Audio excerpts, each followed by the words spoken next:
하나님 감사합니다.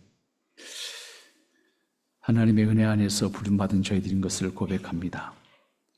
은혜가 아니었으면 하나님 앞에 설 수 없었던 저희들인 것도 고백합니다. 그 은혜를 잊지 않게 하시고 항상 그 은혜 안에 있는 자로 하나님 기뻐함으로 승리하는 땅에서의 모습이 되게 하옵소서. 아버지, 하나님의 은혜를 통해서 땅에 존재하는 저희들임에도 불구하고 그 은혜를 망각함으로 하나님 이 땅에서 행하는 인간의 어리석음을 또한 고백합니다.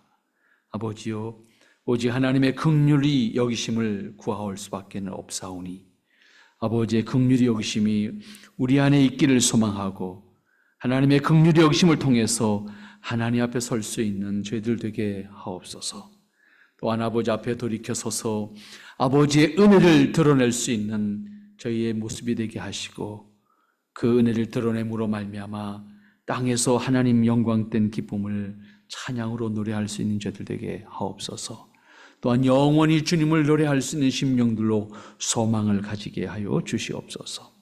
아버지 하나님, 매 순간 주 앞에 그렇게 고백할 수밖에 없음을 고백하면서도 끊임없이 어리석음에 떨어질 수밖에 없는 야약한 저희들, 아버지의 긍휼과 자비와 사랑으로만 지켜주시어서 은혜 안에 거하는 복되고 아름다운 저희들이 되게 하옵소서.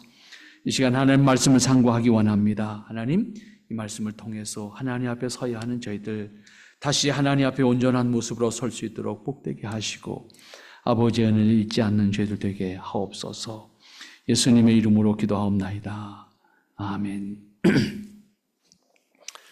네, 우리 아모스서 함께 생각해 보았습니다. 그동안 27회에 걸쳐서 우리가 1장부터 오늘 이 마지막 장, 마지막 절까지 아모스를 살펴보게 되었는데, 이 아모스를 통해서 이스라엘에게 말씀하신 하나님은 그 뜻을 깨닫고 믿음으로 응답할 것을 바라는 마음이었습니다. 여기서 이스라엘에 대한 심판을 말씀하시는 진정한 의미가 무엇인지를 깨닫게 된다고 하면 인간은 한없는 하나님의 사랑을 통해서 존재한다는 것을 다시 고백할 수밖에 없습니다. 그런데 한눈을 팔게 되면 그것이 하나님의 은혜와 사랑인 것을 깨닫지 못하게 됩니다. 그리고 우상의 정신이 팔리거나 다른 것에 관심을 집중하게 되면 하나님을 쉽게 잊어버리게 되고 하나님과의 관계가 단절되면 자신이 받고 있는 은혜가 하나님의 사랑인 것을 알지 못하게 됩니다. 어쩌면 이스라엘의 상태가 그런 것이었고 그러한 것을 우리에게 잘 보여주고 있는 모습이다. 그렇게 볼 수가 있겠고, 분명히 하나님의 사랑을 고백한 그들이었지만 그들은 지금도 예수님을 믿지 않는 사람들입니다. 이건 대단히 귀중한 모습을 우리가 그대로 보여주고 있는데 우리 역시 이러한 사실에 분명한 확신을 갖지 못한다고 하면 하나님을 말하면서도 예수님을 믿지 않는 사람이 될 수 있다라고 하는 것을 생각하게 됩니다. 하나님을 잃고 유리방황하는 이스라엘 향해서 심판하시겠다는 선언을 하지만 정작 하나님의 마음은 그들에게 벌을 주고 버리겠다는 것이 아니라 그들을 어떻게 해서든지 돌이키겠다라고 하는 것이 하나님의 궁극적인 뜻이고 목적이었습니다. 그래서 하나님의 은혜 안에 있는 백성들을 만들기를 원하시는 속내를 담아서 그들에게 끊임없이 말씀하신 것이고, 그래서 특별히 오늘 11절 말씀부터는 이스라엘 회복, 이때 이스라엘 회복인 것은 단순히 팔레스타인에 있는 이스라엘 회복이라고 하는 개념이 아니라 이때 이스라엘 회복이라고 하는 것은 하나님 나라의 완성의 의미입니다. 그리스도를 통해서 하나님 나라가 완성됨으로 인류가 하나님 앞에 구원받는 역사가 이루어지게 될 것이고, 그것을 예표하는 말씀으로 오늘 이스라엘의 심판과 관련해서 말씀을 하고 있는 것을 볼 수가 있습니다. 여기서 우리가 하나님 앞에서 분명히 다시 한번 확인할 수가 있어야 합니다. 오늘 여러분들과 함께 13절 말씀부터 마지막 부분을 상고하고자 합니다만은, 하나님께서 이 아모스를 통해서 다시 이스라엘 백성들을 통해 우리에게 교훈하고 있는 것이 무엇인가를 볼 수가 있습니다. 13절 말씀 한번 여러분 눈여겨보시기 바랍니다. 여호와께서 가라사대 보라 날이 이를지라 그때에 밭 가는 자가 곡식 빼는 자의 뒤를 이으며 포도를 밟는 자가 씨 뿌리는 자의 뒤를 이으며 산들은 단포도를 흘리며 작은 산들은 녹을 것이다. 아모스는 하나님의 계시를 총정리하면서 마지막으로 심판의 날에 대한 확인을 하고 있습니다. 보라, 날이 이를 것이다. 보라, 날이 이를 것이다. 이때 이 날이라고는 두 가지 면이 있어요. 하나는 직접적으로는 이스라엘의 심판에 대한 직접적인 심판에 대한 말이고, 궁극적으로는 주님의 재림과 더불어서 완성될 하나님의 심판과 더불어서 완성될 하나님의 날이 임할 것이다 라고 하는 양면을 포함하고 있는 말씀입니다. 이것은 처음부터 이야기했던 심판의 날에 대한 확인입니다. 곧 하나님께서 심판하실 날이 올 것을 보게 될 것이다 라고 하는 겁니다. 너희들이 직접 체험함으로 말미암아 내 말을 너희들이 스스로 인정할 수밖에 없는 날이 올 것이다. 이 예언에 대한 기록을 마무리하면서 그 핵심인 심판에 대한 재확인을 하는 말씀인데, 이스라엘에게 닥쳐올 하나님의 심판을 목도하게 되고 그 주인공이 될 수밖에 없는 이스라엘이 깨달아야 하고 돌이켜야 할 것을 다시 한번 권면하는 말씀입니다. 현재를 살고 있는 우리에게도 하나님의 심판은 보이지 않습니다. 우리와는 관계가 없는 것처럼 전혀 감이 잡히지도 않습니다.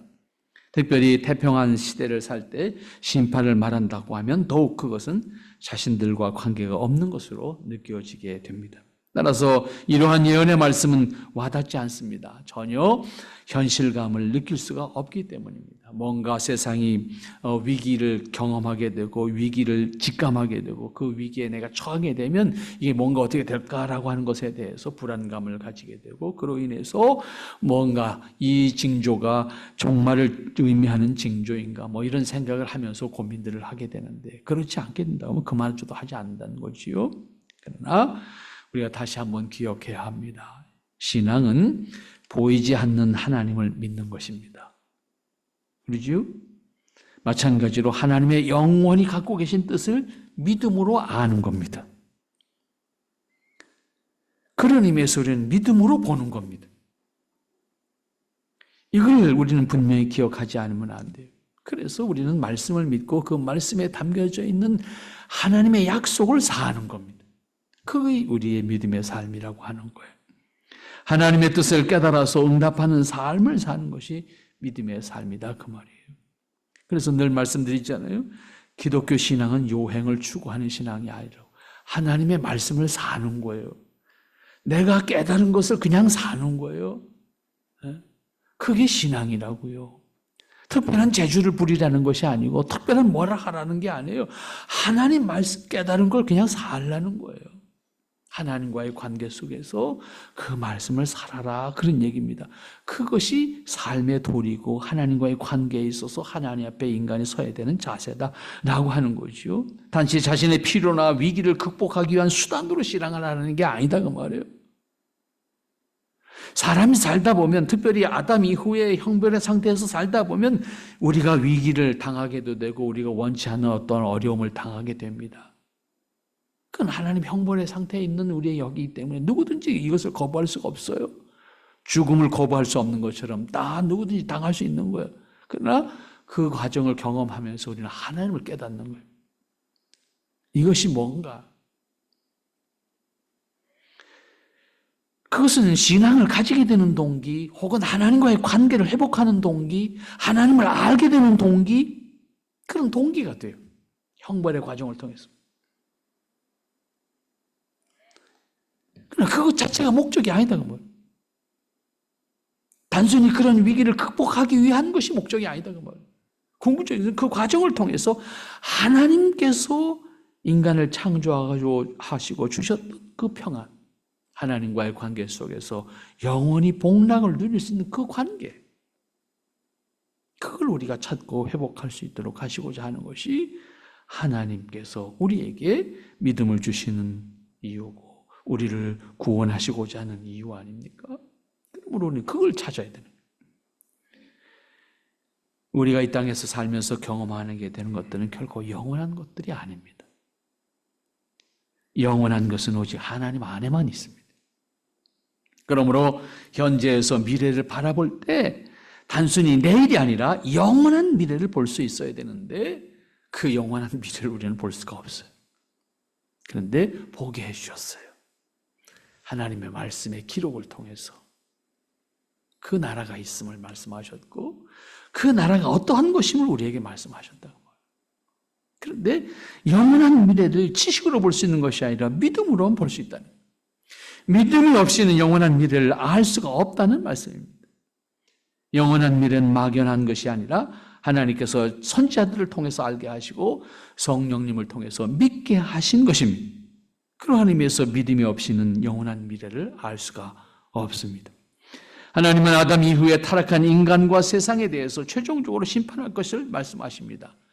그 사실을 선지자를 통해서 알게 하셨습니다. 그리고 그 사실을 믿기 때문에 우리는 이 땅에서 그 날을 소망함으로 하나님의 의를 살아갈 수 있는 사람들입니다. 만일에 그 날이 없다고 하면 이 땅에서 올바르게 살겠다고 발버둥 치는 것이 어리석은 모습일 수도 있어요. 아모스는 여호와께서 가라사대 보라 날이 이를지다. 직접적으로는 이스라엘 심판의 날을 맞이할 것을 말씀합니다. 그런데 그때에 밭 가는 자가 곡식 빼는 자의 뒤를 이으고 포도 밟는 자가 씨 뿌리는 자의 뒤를 이으며 산들은 단 포도주를 흘리며 작은 산들은 녹으리라. 이 말씀을 보면서 느끼게 되는 것은 하나님의 진심이 어떠한 것인가 하는 겁니다. 심판은 분명히 두려움이 전제됩니다. 공포와 미래에 대한 두려움이 지배하게 됩니다. 그런데 본문을 보면 심판의 날을 통해서 하나님의 백성들에게 허락하실 것이 어떤 것인지를 깨닫게 합니다. 분명히 그 날이 온다고 말씀하셨는데 이어지는 말씀을 보면 그 날에 그때에 밭 가는 자가 곡식 빼는 자의 뒤를 이을 것이고 포도 밟는 자가 씨 뿌리는 자의 뒤를 이을 것이다. 산들은 포도주를 낼 것이고 그 산은 녹을 것이다. 풍요로움을 말하는 농경사회에서 이만한 풍요로움은 없습니다. 결국은 본문을 보면 심판의 날을 통해서 하나님의 백성들에게 허락하실 것이 어떤 것인지를 분명히 깨닫게 하십니다. 이 말씀은 심판의 과정을 통해서 이스라엘이 경험하게 될 풍요로움이 그들에게 주어질 미래의 모습이 어떤 것인지를 말씀하는 겁니다. 믿음으로 하나님의 기쁘신 뜻을 안다고 하면 그 사람은 심판의 날을 두려워하는 것이 아니라 그 날을 기다리게 된다. 두려움을 가지는 것은 죄 때문입니다. 그 죄로부터 자유할 수 있다고 하면 그 날이 두려운 것이 아니라 그 날이 기다려지는 거예요. 그리고 그 날을 통해서 하나님은 이렇게 축복의 약속을 하셨습니다. 밭 가는 자가 곡식 빼는 자의 뒤를 이을 것이다. 풍요로움을 말하는. 그리고 포도주가 넘칠 것이다. 믿음으로 하나님의 기쁘신 뜻을 한다고 하면 심판의 날은 두려움이 아니라 기다림의 날입니다. 이것은 그리스도인이 일생을 살면서 갖고 있어야 되는 믿음입니다. 동시에 궁극적으로 하나님이 심판하실 그날을 바라보면서 그 날에 대한 기다림을 우리는 가지게 되는 겁니다. 우리가 완전해서가 아닙니다. 그리스도의 의가 완전하기 때문입니다. 하나님의 약속이 변함이 없으시기 때문입니다. 그 사실을 믿음으로 우리는 하나님 앞에 부끄러움이 없는 자가 되도록 이 땅을 살아야 합니다. 하나님의 약속 속에 그 날이 우리에게 있기 때문입니다. 그 다음 이어지는 말씀 14절 말씀 봅니다. 내가 내 백성 이스라엘에 사로잡힌 것을 돌이키리니 저희가 황무한 성읍을 건축하고 거하며 포도원들을 심고 그 포도주를 마시며 과원들을 만들고 그 과실을 먹으리라. 같은 맥락에서의 축복을 반복하시는 말씀을 합니다. 그런데 그때에 말씀하시는 전제가 뭡니까? 내가 내 백성 이스라엘에 사로잡힌 것을 돌이킬 것이다. 여러분 잘 이 문장을 보시면 어떻게 표현하고 있습니까? 하나님이 하나님의 백성을 하나님이 돌이키시겠다는 거예요. 하나님이 돌이키시겠다는 거예요. 우리가 뭘 잘해서가 아니에요. 하나님이 돌이켜서 백성으로 만드시겠다는 거예요. 주도권이 인간에게 있지 않아요. 하나님께 있다고요. 인간은 그 사실을 깨달은 다음에 부끄러운 마음으로 하나님 앞에 서는 것뿐이에요. 사실은. 일생을 살면서 고백하게 되는 것이 있습니다. 내 생각대로, 내 마음대로 안 되는 것이 인생이다 라고 하는 거죠. 시간이 지나가면 지나갈수록 그런 것 같습니다. 그래서 자연스럽게 형성되는 의식이 잘 되면 내 탓이고 안 되면 남 탓입니다. 하나님 탓이라고 생각할 때도 많습니다. 언제나 자기 중심으로 생각하게 되는 것이 타락한 인간의 본성이기 때문에 그렇습니다. 그렇기 때문에 하나님은 나쁜 성품을 가진 분으로 만들고 있는 것이 다름 아닌 신자들입니다. 하나님은 사사건건 안 되게 해서 안 되는 길로만 몰아가셔가지고 안 되게 해서 나로 하여금 하나님 앞에 서게 하셨다라고 말하는 것이 그리스도인들의 모습 아닙니까? 특별히 간증하는 내용들을 보면 대부분 다 똑같습니다. 하나님이 그랬네? 자기가 그랬지. 하나님 언제 그렇게 하라고 했나? 자기가 그렇게 했지.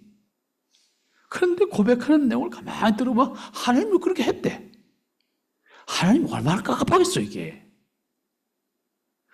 이걸 하나님 모르는 사람이 제3자가 가만히 듣고 있으면 하나님 참 심보가 못된 분이에요. 인간을 왜 그렇게 못사게 굴어요? 그렇지 않습니까? 하나님 언제 그렇게 몰아가셨나요? 자기가 그렇게 놓고서는 하나님이 그랬대.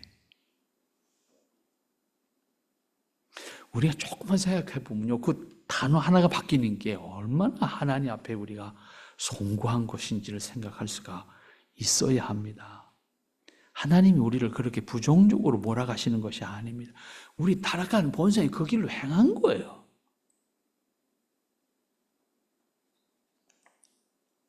근본으로 가면 인간의 문제이지 하나님 문제가 아니라는 것이 분명한데, 마치 하나님이 그렇게 하도록 해서 그렇게 됐다고 말한다고 하면 결국 하나님을 믿는 사람들이 하나님을 못된 분을 만드는 거잖아요. 그런데 오늘 본문 말씀 잘 보세요. 하나님 분명히 말씀합니다. 하나님은 내가 내 백성 이스라엘에 사로잡힌 것을 내가 돌이키겠다. 하나님의 뜻이고 하나님의 의지고 하나님의 권세로 하시겠다는 거예요. 이스라엘 백성들이 똑똑해서 돌이킨 거 아니에요. 하나님이 돌이키게 하시겠다는 거예요.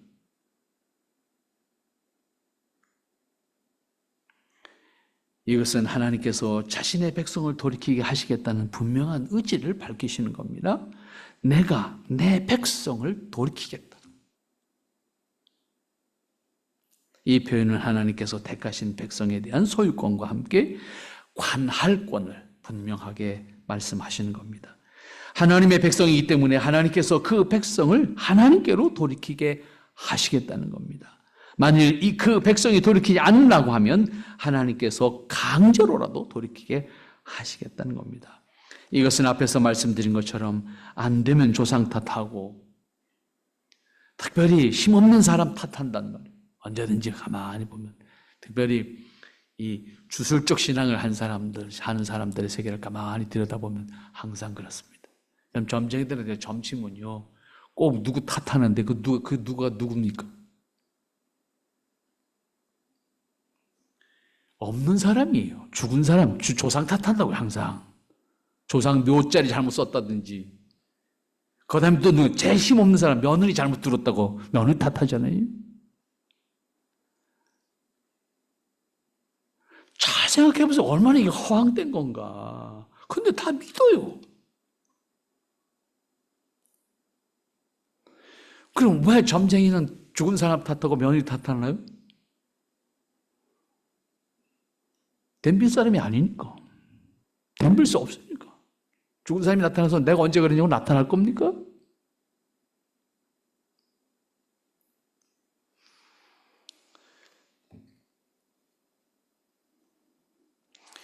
끝내는 하나님을 탓함으로써 하나님을 부정적인 분으로 만들고 단지 무서운 존재로 인식하게 만드는 것은 다름 아닌 하나님을 믿는다고 하는 사람들이라고 한다고 하면 우리는 하나님 앞에서 정말 죄송한 거죠. 몸둘 바를 모르는 겁니다. 그러나 하나님은 분명히 말씀합니다. 내가 내 백성을 반드시 돌이키게 하시겠다. 결국 인간 자신의 문제인 것을 다른 사람의 탓으로 돌리거나 하나님은 심술쟁이라고 인식하게 만드는 그리스도인 우리 자신들의 변명이 오히려 문제가 되는 것이다 라고 생각해 볼 수가 있는 겁니다. 하나님은 택하신 백성들이 돌이키지 않는다고 하면 강제로라도 돌이키게 하시겠다는 의지를 분명하게 말씀하시기 때문에 전적으로 이 문제는 인간의 문제입니다. 그 백성을 돌이키게 해서 어떻게 하겠다고 했습니까? 황무한 성읍을 건축하게 하시겠다고 합니다. 이것은 재건과 회복을 의미하는 거지요. 하나님 백성으로서 하나님이 기뻐하시는 모습으로 회복하게 만드시겠다는 것입니다. 궁극적으로는 하나님 나라를 완성해서 그 나라에 하나님의 백성이 거하게 하시겠다라고 하는 하나님의 뜻입니다.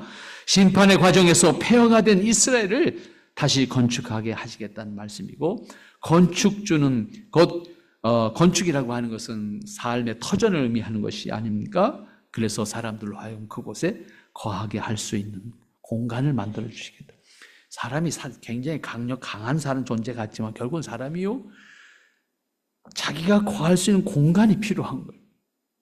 그러니까 원시 시대로 가면 뭐 땅굴 속에 살든 뭐 어디 속에 살든 살아야 되지 않습니까? 그러니까 그런 비를 피하고 동물을 피할 수 있는, 자기를 해하는 동물을 피할 수 있는 공간을 확보하는 것이 사람에게 가장 기본적이고, 그것이 만들어짐으로써 거기서 안주하게 돼요. 사람이 거기서 쉼을 얻게 되고 거기서 평안을 얻게 되는 것이거든요.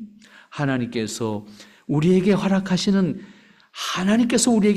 그 공간이라고 하는 것은 사람이 손으로 만드는 썩어서 없어질 것이 아니라 영원한 것인데, 그것이 우리가 거할 영원한 안식처입니다. 따라서 황폐한 성읍을 다시 회복시키는 것과 동시에 영원히 살 수 있는 공간을 하나님께서 예비하시겠다라고 하는 것이 주님 다시 오셔서 완성할 하나님 나라에 있는 것을 우리는 알 수가 있고, 그것을 예표하면서 동시에 이스라엘 백성들에게 회복을 말씀하시는 것이 본문의 말씀입니다. 그리고 이어지는 같은 맥락 속에서 말씀이 뭡니까? 포도원을 심고 그 포도주를 마시며 과원들을 만들고 그 과실을 먹으리라. 이 말씀은 풍요로움까지도 하나님께서 허락하시겠다라고 하는 것이죠. 의식주 문제가 해결되는 일상에서 이 말은 크게 와닿지 않을 수 있습니다. 그러나 매일의 생활에서 의식주 가운데 어느 것 하나라도 부족하게 될 때 사람들은 그 하나의 문제를 해결하기 위해서 때로는 모든 것을 포기하거나 반대로 모든 시간과 노력을 거기에 투자해도 될지 말지 하는 경험을 하게 된다고 하면 사람들은 굉장히 힘들어합니다. 가장 기본적인 것 같은데, 그래서 가장 하찮은 것이라고 생각할 수 없다는 의미입니다. 가장 기본적인 것이 가장 귀한 것인데, 그 가장 귀한 것을 우리에게 하나님께서 보장하시겠다. 실제로 일상에서 농사를 짓는 것도 지혜와 함께 최선을 다해서 노력하지 않으면 결코 안 되는 문제입니다. 그런데 하나님은 이스라엘을 심판하심과 동시에 그들의 가장 기본적인 필요를 충족시켜 주실 것을 보장하시겠다. 하나님은 이스라엘의 회복과 함께 그들에게 필요한 것을 모두 예비하시고 채워주시겠다고 말씀하시는데, 그 전제가 뭡니까? 심판입니다. 과정을 통해서 하나님께서 그러한 것을 허락하시겠다. 오늘 우리는 이 땅에 살면서 우리에게 주어진 것으로 만족해서는 안 되는 이유가 여기에 있습니다. 우리에게 주어진 지금 우리가 누리고 있는 이 평화, 우리가 누리고 있는 이 풍요로움, 우리가 누리고 있는 이 아름다움, 이것이 우리에게 영원히 보장될 것이라고 생각해서는 안 됩니다. 어떠한 이유에서든지 우리에게는 늘 불안한 요소들이 있습니다. 그것이 자연재해일 수도 있고 전쟁일 수도 있고, 그것이 어떤 경제적인 실패일 수도 있고, 세상의 어떤 나라도 마찬가지입니다. 아무리 강력한 국가도 마찬가지입니다. 영원한 나라는 없었습니다.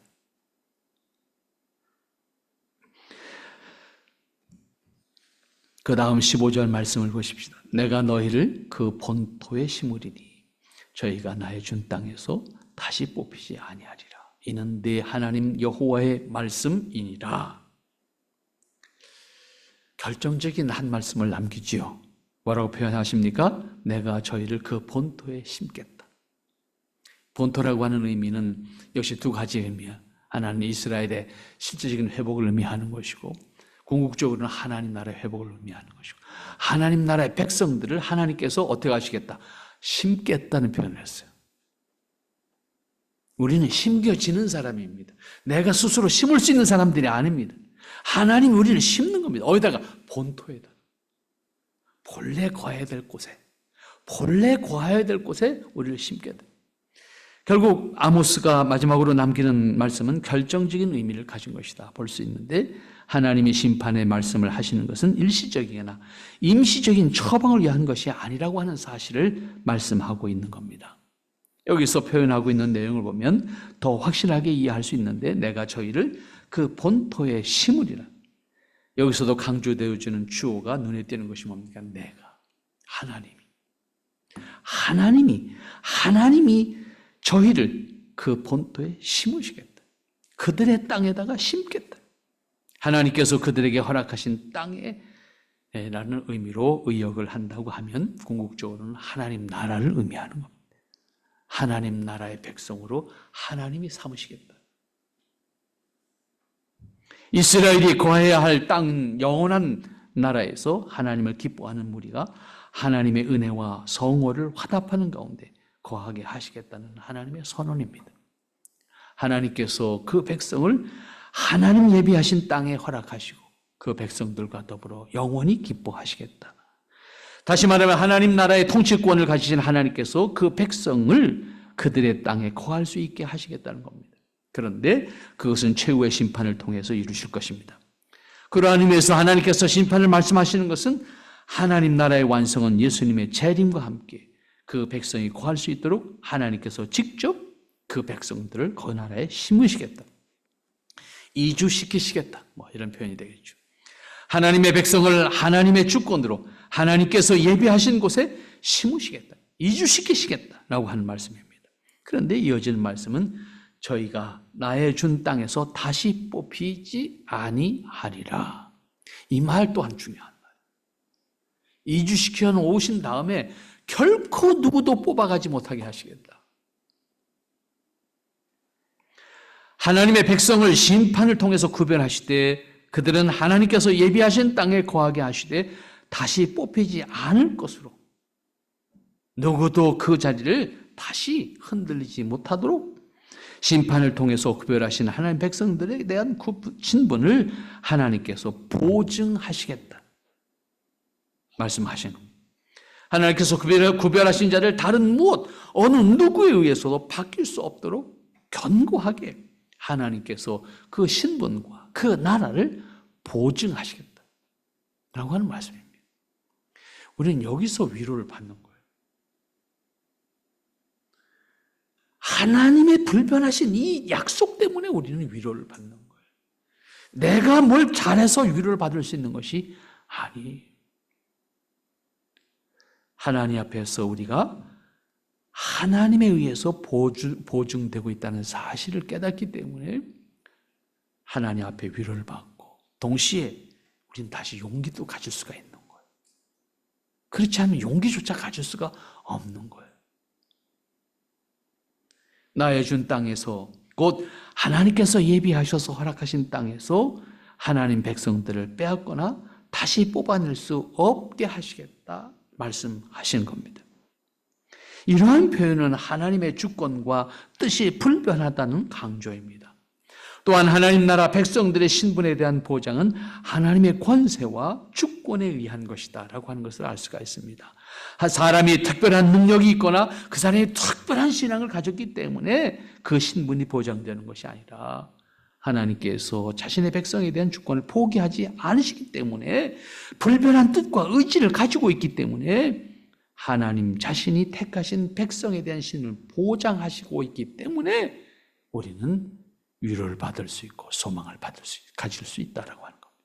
다만 우리의 신앙적 열정이라고 하는 것은 하나님과의 관계를 깊이 가질 수 있는 것만큼 우리를 풍요롭게 하는, 하나님의 은혜에 감격할 수 있는 사람이 되도록 하는, 하나님 앞에 우리 스스로를 더 부정함으로 하나님의 은혜를 깊이 마음에 담을 수 있는 그런 사람이 되게 하는 것이 우리의 신앙적인 노력인 거예요. 같은 은혜 안에 있다 할지라도 그 수고와 노력에 따라서는 누림이 달라요. 하나님과의 관계 속에서 누림이 다르다고 말해요.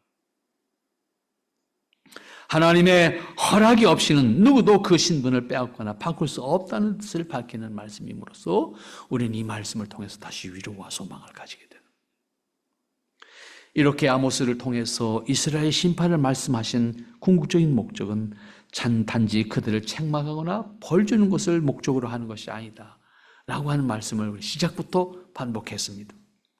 하나님으로부터 멀어졌고 우상과 죄 가운데 있는 백성들을 돌이키게 하는 것이 첫 번째 하나님의 목적입니다. 이스라엘 백성들이 죄로부터 우상 숭배로부터 돌이켜서 하나님을 알게 되는 것을 첫 번째 목적으로 하는 것이라고 하면, 두 번째는 하나님의 백성을 영원한 나라에 거하게 하는 것. 곧 오늘 마지막 부분의 말씀은 그리스도를 통해서 완성될 하나님 나라를 하나님께서 보증하시겠다는 예표입니다. 그러니까 하나님의 심판은 반드시 심판 그 자체에 있는 것이 아니고 그것은 하나님 나라의 완성을 위해서 구별하는 과정으로서의 심판이다라고 하는 것을 알 수가 있습니다. 따라서 누구나 심판의 과정을 거치면서 구별되고, 그렇게 구별된 하나님의 자녀는 누구도 다시 그 심겨진 땅에서 뽑아낼 수 있는 사람이 없다. 하나님께서 그 신분을 영원히 보장하신다.